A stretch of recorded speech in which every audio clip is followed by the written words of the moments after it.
கவிஞர் செய்ரமுத்து பேசுகிறேன். கட்டுவிரியாம் பாம்பு வெத்தலைக்கு இருக்கும் காம்பு. நீ போய் இன்வெல்லிக்கு அதாவது ஊதி விடு அப்படின்னு சொல்றேன். கொத்தடிமைகளுக்கு எதற்கு நடிகர்கள் என்றும் கவி பேரரசு என்றும் பெயர்கள். குறைஞ்சபட்ச ஜனநாயக பண்பு உங்களுக்கு இல்லையா? குறைந்தபட்ச ஜனநாயக பண்பு இருந்ததுன்னா நீங்க மக்களை பார்த்து எப்படி ஸ்டாலினை தோக்கடிக்கலாம் நீங்க கேட்க மாட்டீங்க. தமிழச்சாதியின் நன்றி உணர்ச்சியின் மீது நமக்கெல்லாம் சந்தேகம் வருகிறது. அந்த தொகுதி மக்கள் 365 நாளும் தோற்கடிக்கப்பட்டு கொண்டிருக்கிறார்கள். ஓகே, பட்டு தெரிந்தனா அப்ப புத்தி வரும். படுங்க, பட்டு தெரிந்தங்க அப்பதான் புத்தி வரும். இப்பேற்பட்ட தலைவரை தோற்கடிச்சிருக்கோம். ஆட உங்க கூர்க்காவுக்கு போறந்தவன சொல்லுவியா? உன்னை எல்லாம் நிக்க வச்சு அடிக்கூடாது, குனி வச்சு குனிடா. இனிமே சொல்லுவியா சொல்லுவியா சொல்லுவியா சொல்லுவியா?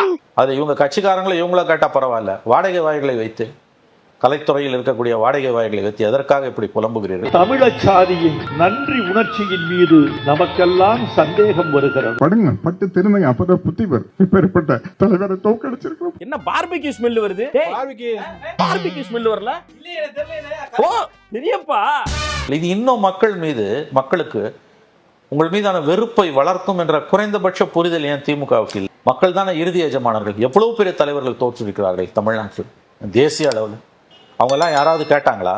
இப்படி எல்லாம் புலம்புனாங்களா? போய் எரியுதடி பேனர் போடு.